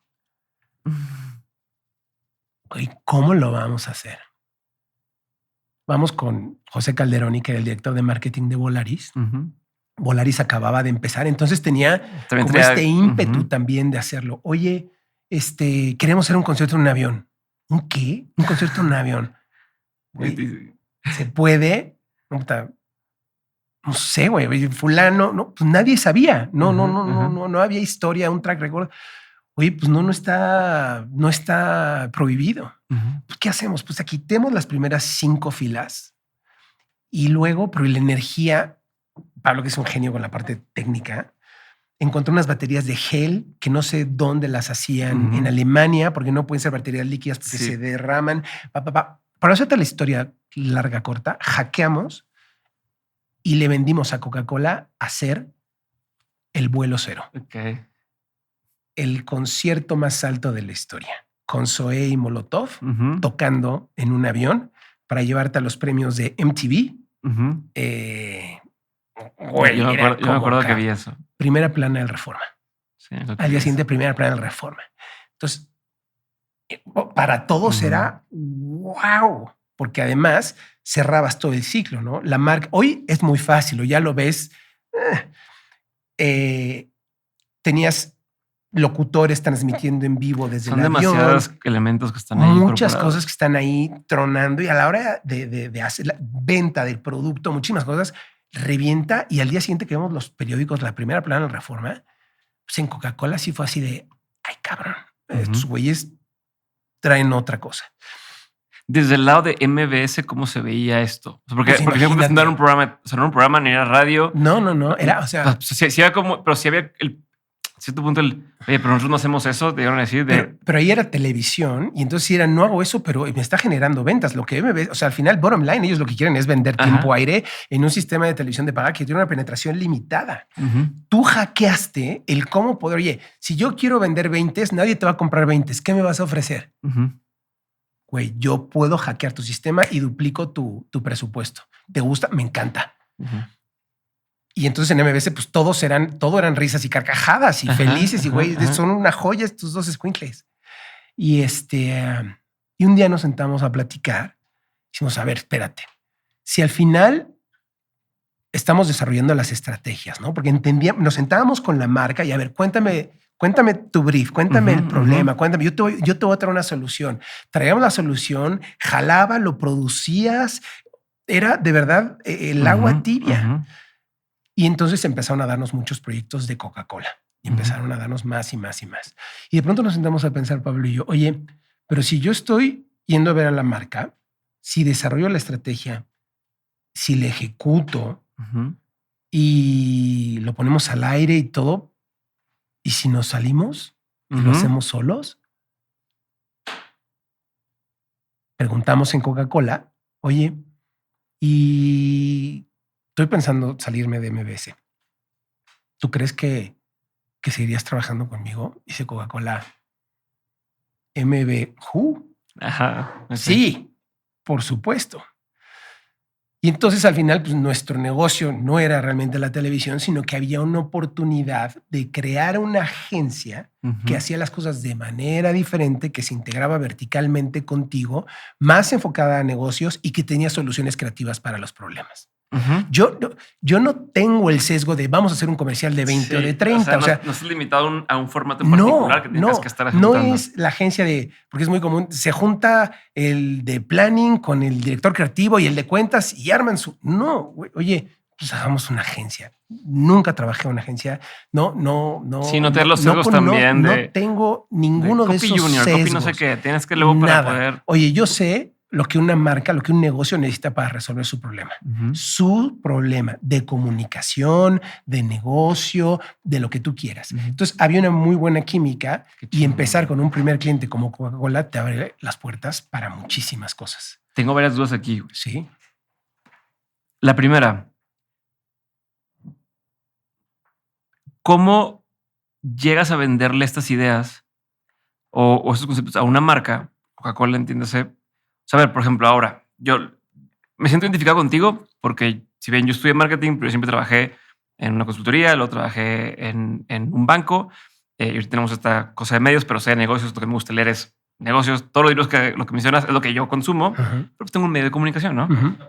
Esa parte que tú hablas ahorita de yo sé el tema de negocio, no que hago publicidad o que hago tal y que la marca entiende sus problemas, me pasa a mí, pero la limitante que yo tengo hoy o que yo me he topado es cómo haces para que te abran esa puerta bajo esa cachucha, ¿no? Que no te clasifiquen como, no, pero es que tú eres productor de televisión, no eres lo otro. O incluso el que te digan, no, pero es que nosotros lo que queremos hacer es 3 historias y un reel, ¿no? Cuando te dices, no, bueno, no necesitas eso, tú necesitas otra cosa. ¿Cómo vas ganando esa confianza o esa onda de que se salgan, dices, todos los martillos, ok, ven un clavo, al final cuando estás hablando de unos martillos, ¿cómo les explicas que dejen de ver el clavo así y lo quieran ver de otra forma? Creo que al final... ¿Sí me explico? Sí, claro. O sea, al final hay dos cosas. Tú tienes un track record. O sea, tú estás sentado en esa mesa por alguna razón. Y lo que tú tienes que ser capaz es de administrar el riesgo de la otra persona. Tú tienes que llevarlo de la mano y ver que si perdemos, no pierdes nada. ¿Por qué? Yéndome para atrás.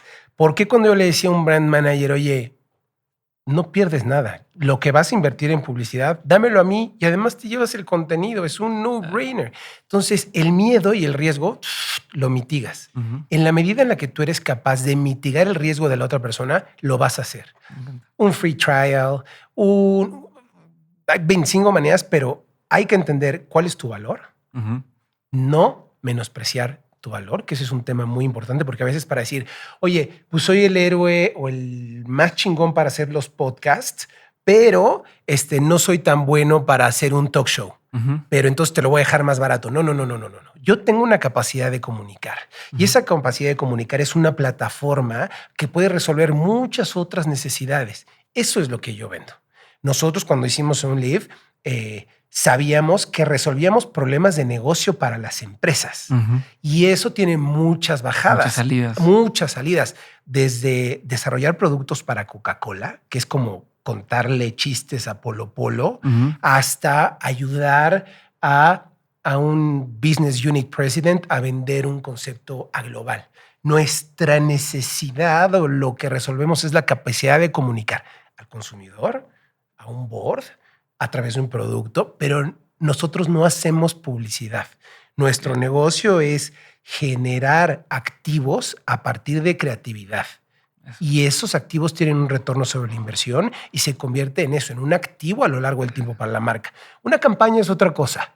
Lo que nosotros creamos son plataformas que son rentables a lo largo del tiempo. Chingón lo que ¿Me estás explico? diciendo. Entonces, esto que estás diciendo, a lo mejor, o sea, quien lo agarró de pasada, vale la pena volver a escuchar porque estás hablando, o sea, has dicho tres cosas que son muy importantes. El tema de si perdemos no pierdes nada, que eso se protege con el tener un activo, ¿no? Con el, bueno, hicimos tu programa de televisión nuevo, no lo vio nadie, por decirte algo, porque no tenemos audiencia, pero tú lo agarras de aquí y lo pones en otro lado, en tu canal, y le das publicidad y llega, o sea, sigues ganando.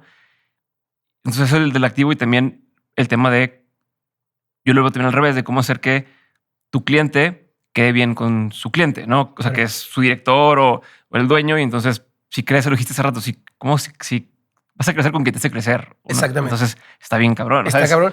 Y todos tenemos un cliente interno, ¿eh? Un cliente, o sea, desde tu vieja hasta tu jefe, el jefe de tu jefe, el jefe, absolutamente todos. Entonces, tienes que saber entender muy bien del cliente inmediato cuál es la necesidad y cómo esto va sumando en la cadena entera. Porque entonces, a mí me parece muy acotado decir, la parte de publicidad es finita y si me apuras, se acabó esa industria, ¿no? Como, o sea, medio le llegó el MP3, hoy está cambiando y está yendo a otras cosas muy distintas, pero tienes que entender cuál es el problema que verdaderamente resuelves. Y se resuelve de muchas maneras. Entonces, un ejemplo, que esa es la gran ventaja de no tener el sesgo. Ya no me acuerdo dónde nos habíamos quedado, pero tú has contado. Yo sé cuándo nos quedamos, pero no te preocupes porque... Voy a poner otro ejemplo. ¿Te acuerdas que te dije que MBS era un sistema de televisión de paga muy chiquitito? Se vendían, tenías una cajita Tocom y una antena antes de Dish. Okay. Se asocian junto con Dish y lanzan Dish en México. Entonces nos dicen internamente, oigan, chavos, ustedes que son los ocurrentes de aquí, pues hagamos una campaña para lanzar Dish. Entonces, güey, ¿cómo le hacemos? Entonces, el principio era este. $10 costaba 100 pesos en esa época. Qué padre. Sistema de televisión de paga. Güey, tenías Sky, tenías cable. El cable tiene una limitante física porque tienes que cablear. El DTH, que son el satelital, que es como Sky y todo esto, tiene una huella acotada y te permite crecer pues, a como vaya pidiendo el mercado. Tienes a Televisa, que es un monstruo, y tú eres un challenger llamado Dish, que tienes que llegar con un precio muy interesante a ser el disruptor del mercado y de la categoría. Televisa no le vendía comerciales tiempo aéreo a MBS. Y si se los vendían carísimo. Okay. Entonces, güey, ¿cómo le vamos a hacer? ¿Cómo le vamos a hacer? Todos ustedes conocen la respuesta. Les voy a contar un poco cómo fue. Dish, al ser un sistema de televisión de paga para la base de la pirámide, se vendía por canvaseo, es decir, de puerta en puerta, en las colonias populares. En México la gente no ubicaba que era la televisión de paga, ¿no? Vivía en ciertas zonas y ciertos sectores, Sky era carísimo, DirecTV en su época. Sí. Y entonces empezaban los segundos pisos y los elevados a México. Y entonces les dijimos, se me ocurrió fue, vamos a pintar las antenas de rojo. Y huevos. Cuando llegaba el vendedor, señora, vengo de Dish, ¿de qué? Del sistema de televisión ¿de televisión de qué? Es la antena roja. Ay, me encanta la antena roja, joven. Ya la vi en todos lados. Sí. La vi en todos lados. Porque los elevados pasan por zonas populares y tú veías como pequeños pines las antenas rojas. Pero no solo eso, para los anunciantes, la percepción de una antena gris que se desdibuja, pues es que no está, no la ves, pero la antena roja sí la ves. Y automáticamente era más fácil vender, automáticamente era más fácil que la gente comprara el sistema. Y eso otra vez, no tenía el sesgo. O sea, el que fueran rojas fue por decisión específica. Completamente, esa es nuestra campaña. Oye, ¿y cuánto cuesta? A ver, fulano, ¿se pueden pintar de rojo? Puta, pregúntale al chino. Sí se pueden. Oye, ¿y cuesta más? 0.003 centavos. Güey, hagámosla. Hoy, a vuelta de la esquina, se ven rosas, pero bueno, ya no podemos hacerlo absolutamente todo, ¿no? Pero esa es la gran ventaja del... ¿Y qué pasa si? Pero no tienes este sesgo. Otra vez, el martillo a todo le ve cara de clavo. Nosotros no teníamos ese sesgo. Y esa idea es una idea que me encanta y es lo que te decía, me encantan las ideas que son simples, que están en tu cara, que nadie había visto, que no la vi venir. Me acuerdo que Charlie Ergen, que era el director general o CEO de Dish en esa época, que hoy es enorme y es un monstruo, decía, güey, pensé que ya lo había visto todo en televisión de paga porque llevo la vida en esto. Se la mamaron.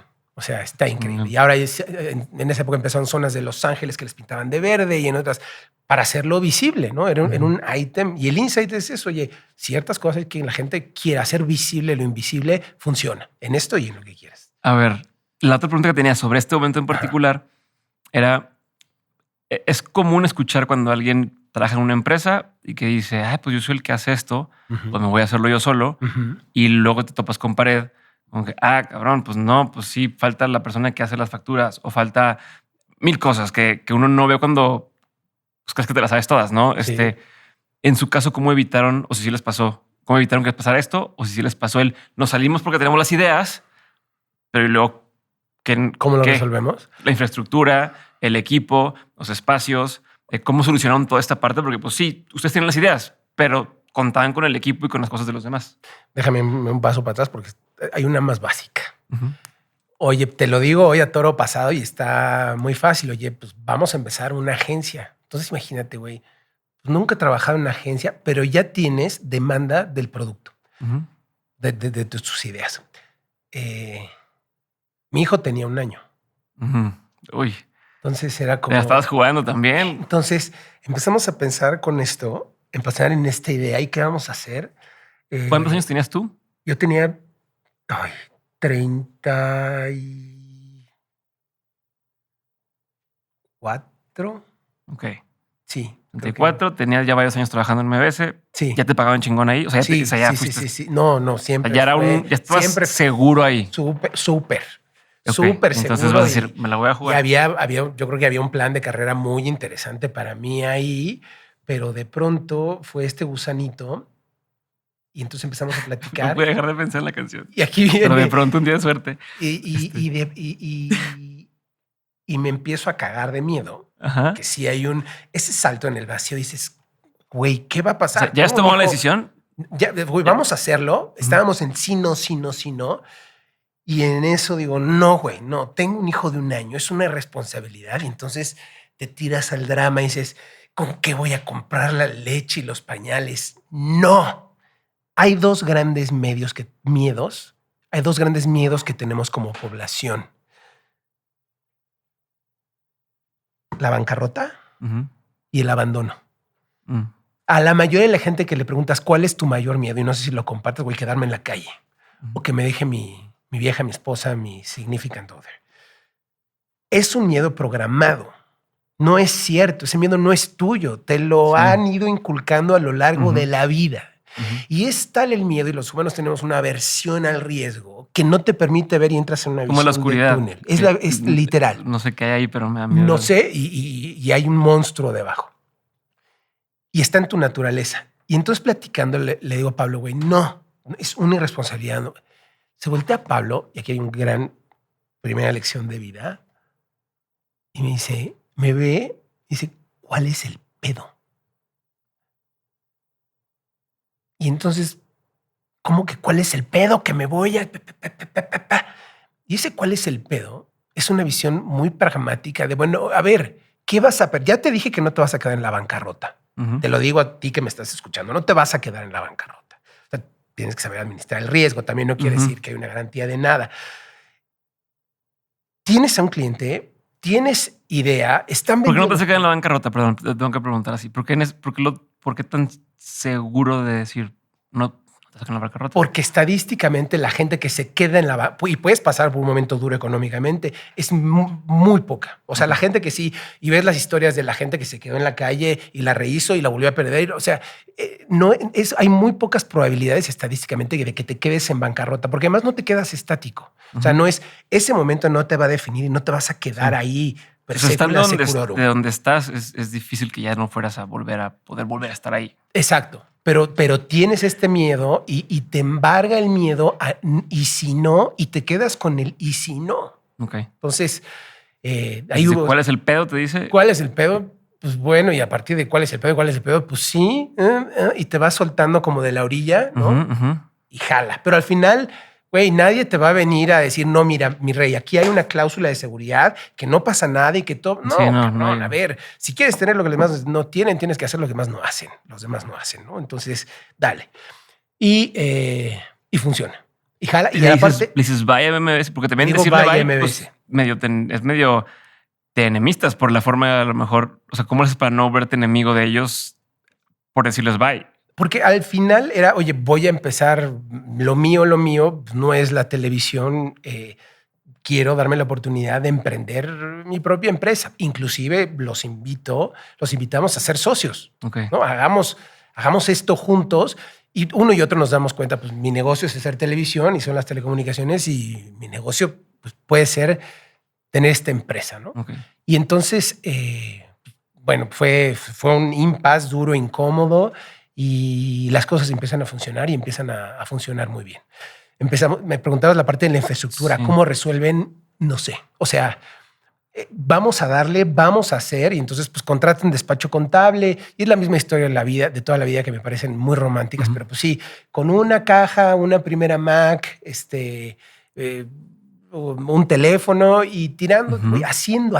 Yo siempre he tenido claro que el objetivo y el amo de las cosas es resolver el problema. ¿Cómo vamos a resolver el problema? De la manera que tú quieras. Ok. No es la creatividad, no es el premio, no, güey, no. Es vamos a ayudarle al cliente a resolver ese problema. Ok. Ese es the name of the game. O sea, al final, si Sí. tú lo resuelves, te van a volver a llamar. Nosotros en la empresa tenemos un indicador que es muy importante, que es el índice de recompra. Ujú. O sea, hay dos tipos de persona. El que hace barbacoa y el que hace suéteres de lana. Nosotros hacemos suéteres de lana. ¿Me explico? El que hace barbacoa una vez, take the money and run. Ujú. Nosotros nos gusta trasquilar la oveja, estarla trabajando, porque además la oveja se va poniendo más grande, más bella, más lanuda, más lo que quieras y vas creciendo. Hoy tenemos un pie muy fuerte en Qué buena analogía. No le- no le- no, y son estilos de hacer negocio. Hoy tenemos un pie muy fuerte en marcas mexicanas, marcas mexicanas de alto potencial. Ujú. Y les ayudamos a dar como ese siguiente paso para convertirse en una marca de $1 billón. O sea, ¿por Ujú. qué no? ¿Cómo lo Ujú, podemos hacer? ujú. ¿Cómo lo podemos hacer grande? Hemos hecho Sideral Mundet, trabajamos con Tajín, en fin, o sea, le Electrolito, entendemos ¿cómo se muy llama la bien. que hicieron ustedes? Ese fue un producto que hicimos para Coca-Cola que se llamaba Isolite. Sí, lo conocí. Isolite, fue un suero para Coca-Cola que le pusieron sellos y entonces se complicó mucho, pero estaba súper interesante Ujú. esa estrategia.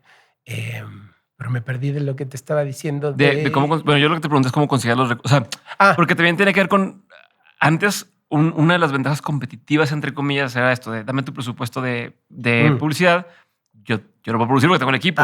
Ujú. Ahora, si bien tú estás resolviendo problemas y enamorarte de decir mi objetivo es resolver el problema, pero pues en tema de lana, a lo mejor tengo que cobrar un poco más porque ahora tengo que conseguir para producir. No, el modelo cambió y entonces lo que decíamos, Coca-Cola un día llegó y nos dijo, oye, ya no hay manera, o sea, me encanta todo, pero ya no hay manera que justifique comprar televisión en un sistema de televisión paga tan chiquito, pero quiero ideas.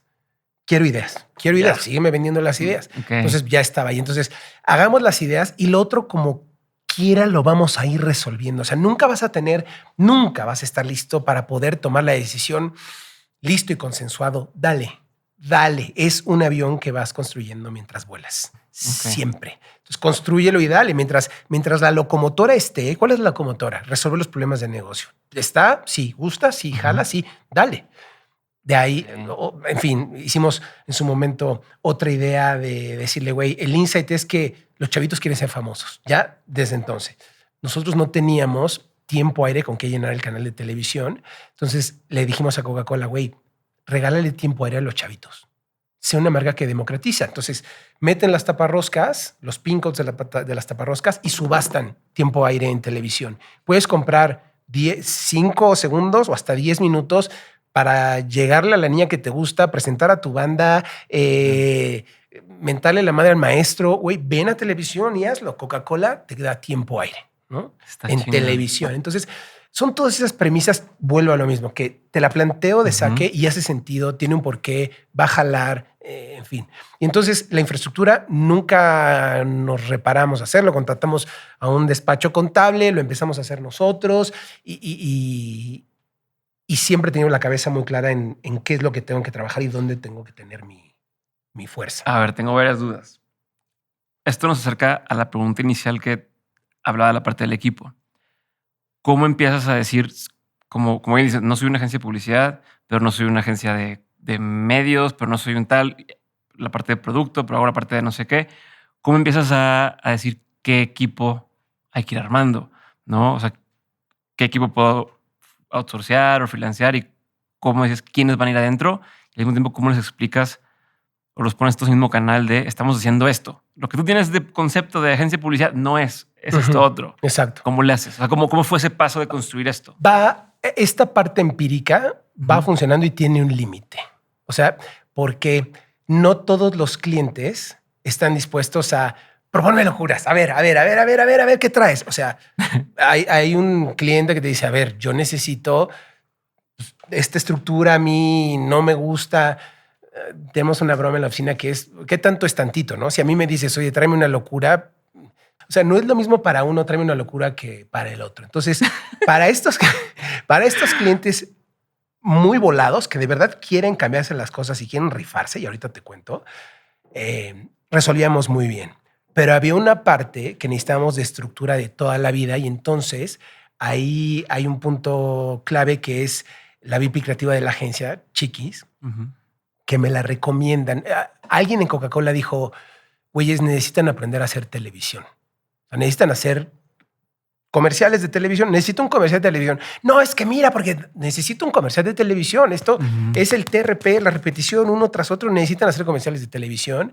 Entonces conozco a Chiquis, la invito a participar y entonces empezamos ya a formar este músculo para otro tipo de clientes, ¿no? Más convencionales. Entonces, comulgando con un pensamiento lateral, lo que buscamos nosotros, lo que busco yo siempre es alguien que tenga un pensamiento lateral. Me vale madre lo que hayas estudiado.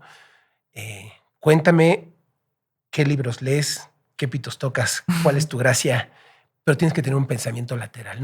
Dime algo que no sé. Okay. Hemos tenido veterinarios, abogados, sociólogos, gente que no estudió nada, de todo, porque sé muy bien lo que estábamos buscando. Y un poco el mercado te va dictando qué es lo que necesitas. Oye, tengo esta parte débil, es una parte que voy a necesitar más adelante o es una parte que puedo subcontratar. Somos 50 personas, no, y no nos interesa crecer más. Es un negocio más de valor que de volumen, porque además pierdes el control y ese fine grain de las cosas, ¿no? Entonces, buscamos ese pensamiento lateral y vamos invitando a gente a participar. Y si de pronto es un activo, un capability que tenemos que desarrollar, nos asociamos o hacemos algo, pero ya es una decisión muy seria cuando ya quieres, porque significa crecer. Okay. Somos muy lean, muy fibrados, muy cero grasa, porque si no cambia mucho el negocio. ¿Y cómo mantienes a los 50 personas que están ahí? ¿Cómo mantienes que en el mismo canal o en esta onda de cómo se explica lo que estás tratando de hacer? De sacarlo de tu cabeza hacia allá vamos. Con lo que hacemos. O sea, este es el tipo de cosas que hacemos. Te cuento otro ejemplo. Un brief de Coca-Cola. Necesitamos que la base de la pirámide tome té. Y Coca-Cola tiene un té. Hay una parte de chisme ahí.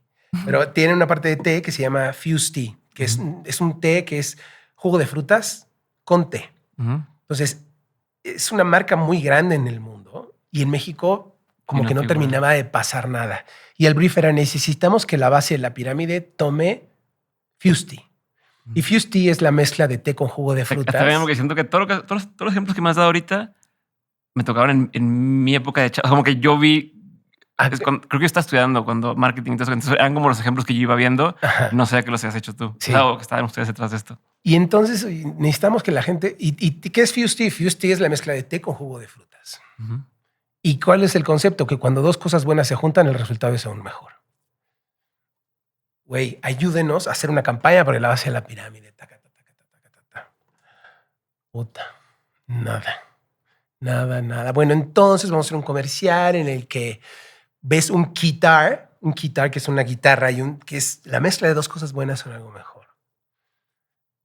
Y entonces, puta, también es difícil, ¿no? O sea, la creatividad es increíble cuando te cuento las soluciones, Sí. es mágico y fantástico, pero cuando no llegas es horroroso. Y entonces el equipo me empieza a presentar ideas. Híjole, no las veo, ni modo, tengo que ir a presentar. Y literalmente, cuando voy en camino, en la moto, se me ocurre una idea. No, perdóname. No, me presentan las ideas el equipo. Dije, oiga, no está nada bueno, pero... Y se me ocurrió esta idea. No la vemos. No la vemos, ya se ha hecho. Pasa mucho, porque además la creatividad es complicada. Te viertes en cada una de esas cosas. Eres tú. Es complicado. Hay muchos egos, muchas cosas involucradas. Voy a presentar. Y dije, pues sí, no la ven. Ellos son los que saben. Voy a presentar, presento las ideas y se me queda viendo el cliente como, pues no, güey, te faltaron 5 para el peso, no está bueno. Digo, oigan, viniendo para acá se me ocurrió una idea. No sé si va a jalar o no, pero si queremos que la base de la pirámide tome Fuse Tea y a la base nos encanta la cumbia, ¿por qué no hacemos la mezcla de dos cosas buenas que eran algo mejor, que es la cumbia con una sinfónica? ¿No? Y entonces creamos la cumbia sinfónica de Los Ángeles Azules. Se las cuento y dicen, está increíble.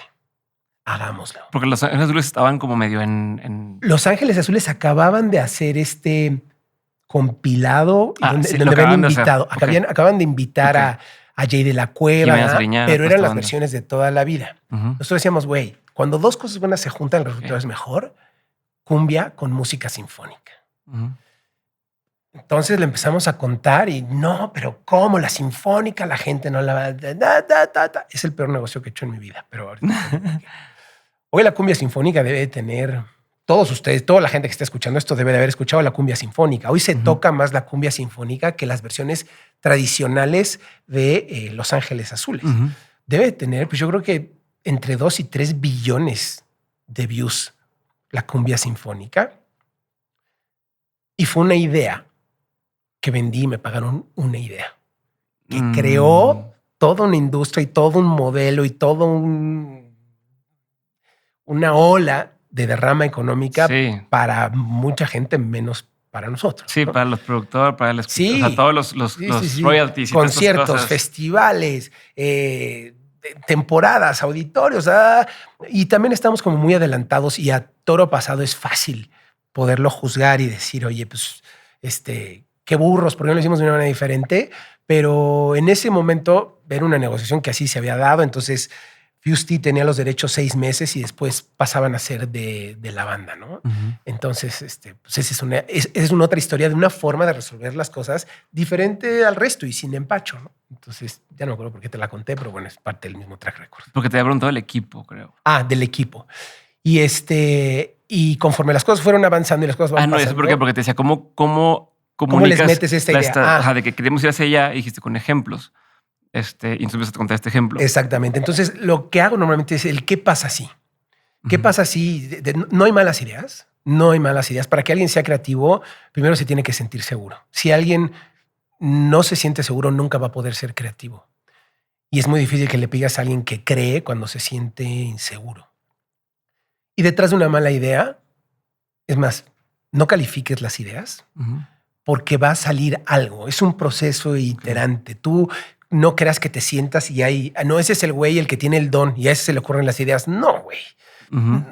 Aquí la idea puede salir de cualquiera y es muy importante el poder ver qué es detrás de las ideas. Las ideas son seres vivos, además. Toman vida, son seres que tienen una autonomía y que hay que saberles respirar y que crezcan y que se desenvuelvan. Creo que lo que hacemos nosotros es explicarle a la gente, esto es lo que hacemos aquí. No me digas algo que ya sé, no me traigas un más de lo mismo, porque es interesante, porque es distinto. Y es la gran bendición de esto. O sea, no hacemos neurocirugía. Es fácil. O sea, cualquiera se le pueden ocurrir ideas. Eso es lo cabrón de esto, que cualquiera lo puede hacer, ¿no? ¿Cómo no? Sí, ese es un poco el chiste. Entonces es mucho con ejemplos, mucho con pelotear, mucho con tener sesiones uno a uno con la gente y en grupo de por qué funciona, por qué no funciona. ¿Es algo que haríamos nosotros o no? Porque la gente viene a nosotros buscando un sazón. O sea, tú vas a un restaurante buscando cierto sabor de cosas. Entonces, si de pronto no me estás dando eso, pues estás hipotecando el futuro de la compañía. O sea, nosotros no tenemos redes sociales, por ejemplo. Ajá, que eso es algo que te quería preguntar. ¿Por qué? ¿Por qué no? Porque no es para todos. Tan ahí tú como muchos. No. O sea, el problema o mi función es resolver problemas de las empresas. No. ¿Sigues participando en premios? ¿Sigues escribiendo así a...? Ahora, a partir de la pandemia, como que le bajamos y ese no es mi drive. Por eso te pregunto. O sea, no, a ver, ganamos Cannes y es mucho impulsado por el equipo y tener que jugar el juego de los premios, pero tenemos claro que nuestro trabajo y a lo que nos debemos es al trabajo. Y es muy difícil, y es por el sesgo que yo tengo como persona. No tenemos redes sociales. Alguien te tiene que recomendar a nosotros. O sea, alguien te tiene que decir que existimos. ¿Y por qué? Porque me parece que es ser coherente con la estrategia. Y si eres buena estratega, que considero que somos muy buenos estrategas, desde ahí empieza la estrategia. Yo no te voy a vender.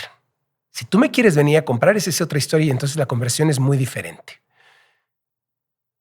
Nuestro amo, y para quien nuestro amo suena muy raro, nuestro leitmotiv es el resolver los problemas y son nuestros clientes. Es eso, a veces decimos, nuestro negocio es encontrar tesoros y poner medallas. Encontrar tesoros, pues porque esta taza de café que a todo el mundo dice, bota otra vez una taza de café, yo le voy a encontrar lo guapa. Me voy a dar el permiso de verlo con toda la modestia y la humildad del mundo, decir, ¿qué me puede dar esta taza de café? Si yo fuera un marciano, ¿qué hay aquí? Date el chance de preguntarte, ¿qué es esto? Porque ahí es donde está la idea y donde salen cosas interesantes. Te decía, no tenemos las redes sociales, no soy muy activo en redes sociales, llevo un concepto, si tú quieres, de minimalismo digital, porque no me da tiempo, o sea, o publico ideas, o comento, o no, estoy muy abocado a chambear y a lo que viene, ¿no? Entonces, no formar parte de... Hemos ganado 2 veces la agencia del año, por ejemplo, de los IAB, que es el Interactive Advertising Bureau. Y parte de lo que te toca como premio es presidir el jurado de los IAB. Y las 2 veces decliné porque no es mi onda, no es mi escena, no. Yo trabajo para trabajar, no sé si me explico. O sea, mi chamba es chambear. Lo otro, no. ¿Cuándo te puedes empezar a dar ese, entre comillas, lujo de pues, que me busquen, en lugar de estar yendo a buscar, tocar puertas, a buscar oportunidades? Pues, porque el concepto está chingón. Sí, que me busquen, que me encuentren. Sí. Pero no es esta parte de cómo me descubre, cómo hago que me encuentre esta gente. Creo que es una fase. O sea, en la fase inicial tienes pago por ver. O sea, pago porque, oiga, no le cobro. Dame chance y te demuestro que lo puedo hacer. ¿Cuál es tu miedo? ¿Que te cueste? No te cobro. Está bien. Lo puedo hacer y lo puedo subsanar, lo puedo absorber ese costo. Pero no puedes... Hay un momento en que tú ya tienes un valor, aportas un valor y no puedes verte desde la no abundancia. O sea, suena muy raro y muy pacheco lo que estoy diciendo, pero es un principio de si tú no valoras tu propio trabajo, es muy difícil que un tercero lo valore.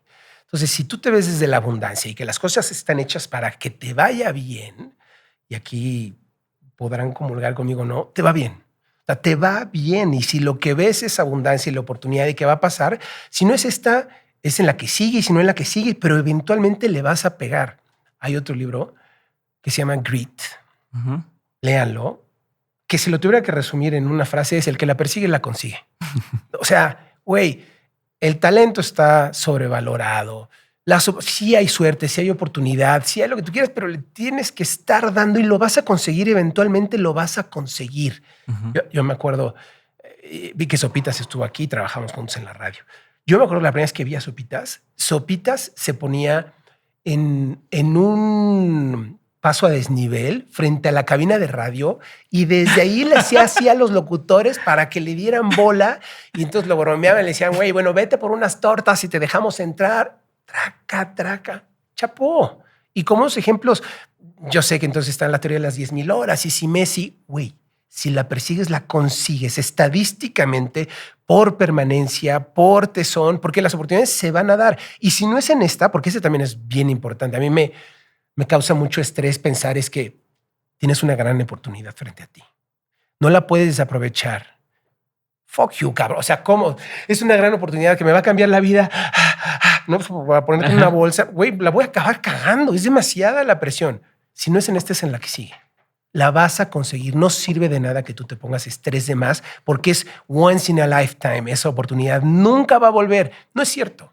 Va a volver de otra manera, en otra situación y vas a estar más preparado.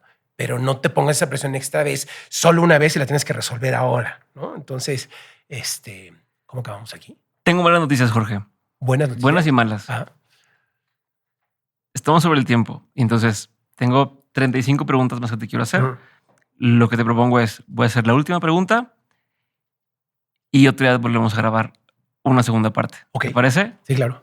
Entonces, esa última pregunta, de todo lo que has vivido tanto en lo personal como en lo laboral, has tenido un montón de aprendizajes. Si tuvieras que quedarte con 3 aprendizajes que quisieras tener siempre presentes, ¿cuáles serían? No tengas miedo.